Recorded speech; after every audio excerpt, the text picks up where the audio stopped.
It feels like every week there is a new buzzword in AI, RAG, MCP, context engineering, and it's very hard to keep up, right? But the good thing is that you only need to know a handful of those terms that actually matter if you want to understand how AI works today. In this video, I'll break down the 7 most important ones in plain English with examples and analogies you won't forget. My name is Ebbelaar and I spent the past 6 years building custom AI for our clients and teaching over 35,000 students how to practically apply AI. All right, and we'll start off with one of the hottest terms in AI right now, and that is, of course, agents or AI agents or agentic AI. Whatever you call it, this is popping up everywhere, right? And what you should know about AI agents is that essentially a lot of people slap the term on all kinds of workflows, automation, but there is actually a distinction between what in AI we call a workflow, where let's say we have a human, let's say this is you, and you ask something to a large language model, an LLM, which is also a term which we could add to this video as well. And the LLM creates an answer, and that is the output. So this is what you do when you're working with ChatGPT, right? You ask a question, you send it to the model, and the model sends something back. Now, there's no feedback loop in this. So it's just a very straight line. And you can do this over and over again, asking multiple questions, but there is no real agency in here. So where then agents come in is instead of directly giving an output, we have some kind of environment in which the agent can operate. And essentially what we do is we give the agent an action. So we ask it something to do, like, hey, can you search this up for me? Can you look this up for me? And the agent is going to try and do that within the environment. Let's say it's your code editor or it's the browser or anything that it has access to. And based on that, it's going to get feedback. And the agent will continue in this loop until it hits the stop criteria. Now, a stop criteria could be that the agent thinks it has solved the problem, or it gets stuck, or some other kind of parameters that you as the user have specified for this agent. So you can think of an agent as an intern. You give them a task, they go out and try, they make mistakes, they get feedback, and they only get back to you if they have completed the task or if they can't figure it out on their own. All right, and then term number 2 is vector databases.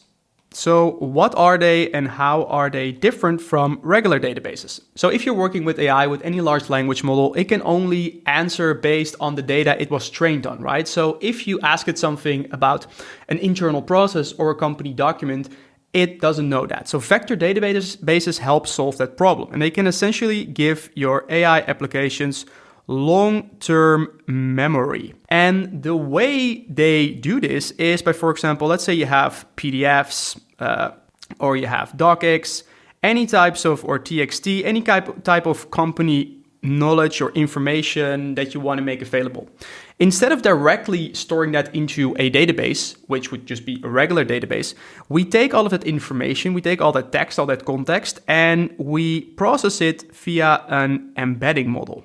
And what an embedding model is an algorithm that can take any type of text, input, whatever, and it takes it through an algorithm and it outputs a vector. And a vector, let's put it over here, a vector is simply a numerical representation. So let's say over here, it's a very long sequence of numbers, which is a numerical representation of the information that you put in there. So you have specialized embedding models for that. And then instead of storing the original files in the database, you put the vector in the vector database. And this vector that is created by the embedding model isn't just simply a random sequence of numbers. No, it actually captures the semantic meaning of what was in the context of the information that you put in there. So essentially then your vector database is a huge library of all of the information that you put in there, but then also organized by semantic meaning. And that's very useful for the next term that we're going to talk about, which is RAG, which stands for Retrieval Augmented Generation. And this is the process where we actually take that vector database and all the data that we have. And now when a user question comes in and we need that knowledge from our database, we're going to retrieve it and augment our large language model to help with the generation. And now to explain how RAG works, I have this diagram over here, which is quite complex, but let's walk through it step by step. So when you have a user question, and let's say the knowledge is not available in one of the models from OpenAI, let's say, that we're using. We then take this user question and we take it through the same embedding model that we also use to create our vectors that we store in the vector database. And then we perform a similarity search so that we get the user question, but now also the context retrieved from that vector database. So the analogy that I always really like over here, which makes a lot of sense, is that RAG is similar to an open book exam. So you get a question on the exam, and instead of memorizing it, instead of using the information that is available in the model, you take the textbook, which is your vector database, then you search through it. You find the relevant section where the information is stored. This is the similarity search that we talked about that is happening behind the scenes. And you now have that question and the section in the textbook where the answer is given, and you piece the two together. And now you use your brain, you use your intelligence to formulate the final answer, right? All right, and then let's get into term number 4, which is MCP, which stands for Model Context Protocol. So this is another hot and trendy topic right now. So MCP, first introduced by Anthropic in late 2024, is a way to make tools and resources and prompts available to large language models in a unified way. Now, in order to fully understand what MCP is, you actually first need to understand what tool calling is, because behind the scenes is nothing more than a unified way to use tools with large language models. And here's an example from the OpenAI documentation where, as you know, when you use a language model, for example, like ChatGPT, and you ask it a question, it can essentially only, or it used to only be able to reply back with text, right? So this was one of the early flaws of large language models, that while they were super powerful and intelligent, they could only provide you text-based answers and not take actions. So tool calls were introduced to help solve that problem. So what a tool call is, instead of just asking a question to a large language model, let's say, what's the weather in Paris, you also give it a tool definition of, let's say, a function or a system or an API that it can integrate with. And you essentially say, look, here's the question. And in order to answer that question, you can use your internal knowledge, so use your brain, but also here is a tool that you can use. Here is a database that I can have that you can look into. Here is an API that you can call. And the large language model will look at these combined elements and it will figure out, look, can I answer this question based on the internal knowledge that I have? Or do I need to take an action? Do I need to actually use the function to get the weather at a specific location? And now I know that this can be a bit tricky when you first see it, but this is super important to understand, because this is really at the core of what makes AI agents agents and what makes large language models able to take actions instead of just being chatbots that go back and forth. All right, so that was a little sidestep, because you need to understand what function calling is in order to understand MCP, because all MCP is a unified way to make tools available to large language models. So if we look at the situation without MCP, we would have a large language model, and let's say that large language model would interact with, for example, with Slack, and let's say you have GitHub, and we have another internal database. So before, if you were to make these tools available, they would all have a unique API. So every time a developer would try and build an integration for Slack or GitHub or a database, they would figure out, okay, how do I do this? How do I specify this? And as a result, you end up having applications and developers all over the world trying to solve the same problem over and over. And what MCP does is it takes the LLM, and instead of directly going to Slack or to GitHub, first we have the MCP layer, which is the protocol that defines how we engage with all of these tools. So we have Slack, we have GitHub, and we have the DB. So these layers over here are now unified. That's the most important thing to remember here. So you can really think about MCP as a universal remote that can interact with all kinds of devices. All right, and up next we have context engineering. So for large language models, it's super important that they have the right context. Not too much, not too little. Because otherwise they may start hallucinating, meaning you ask a question and it will just make something up. So the whole process of context engineering is making sure that we have the right context at the right time sent to the right model. And now context engineering is really an umbrella term for all the tools and techniques that are available to do this, to get the right context, right time, right model. You have RAG, which can help with this. You have summarization, you have using structured output, you have prompt engineering. All of these techniques combined allow developers to do this programmatically in the right way. And this is one of the most important things in AI engineering right now, because similar to a human, if you either give them too much information or too little, they will not get to the correct answer.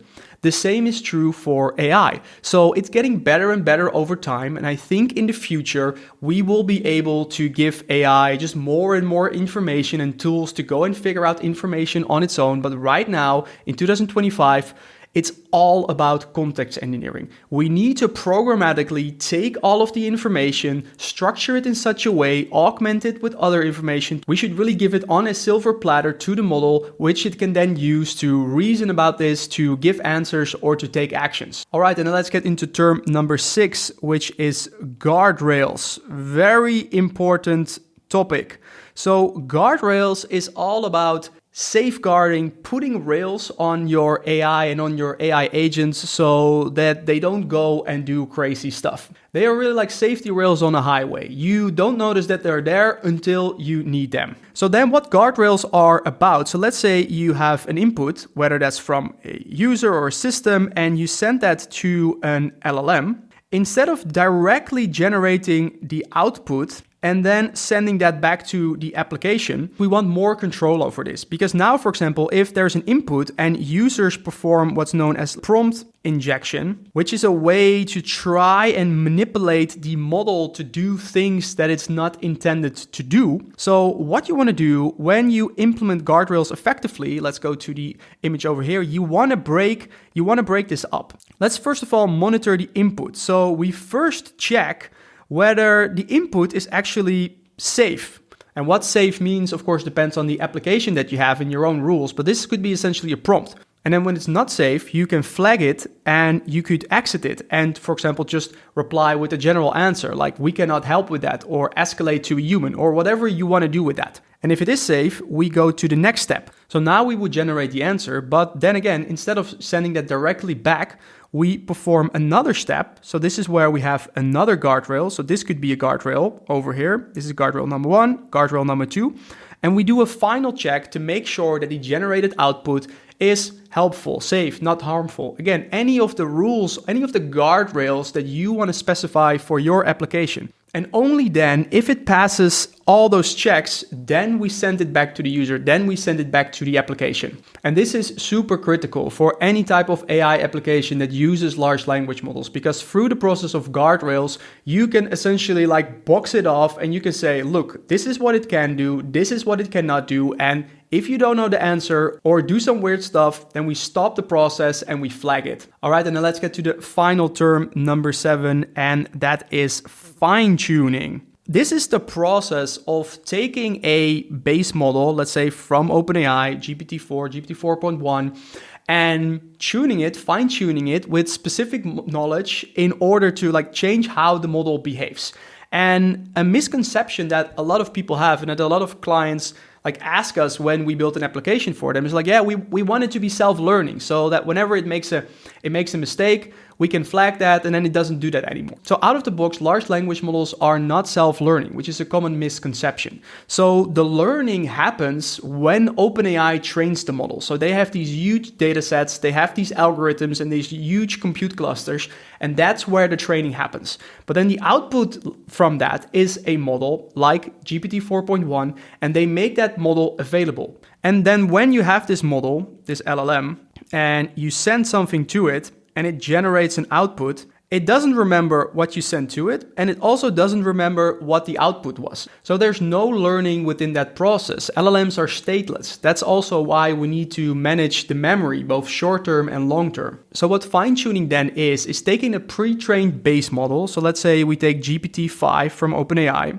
We take that base model, And now we're going to prepare a custom data set that's specific to us, and we take that through the process of fine-tuning. And we take all of the weights and all of the parameters of that model and we fine-tune it, meaning we adjust it to now be more in line with that training data set. And this way we can capture new information, stylistic ways that the model should answer. We can embed that in the model. So now you kind of like have your own version, your own specialized version of a base model that you can use for your application. So instead of tweaking the prompt through prompt engineering, context engineering, you actually start to tweak the model in order to get the desired output. And now a common misconception that a lot of people have is that when you want to integrate AI in your business for a specific use case, that you quite early already need to fine-tune it. And that's often not the case. You're much better off in the beginning with prompt engineering, context engineering, until you really hit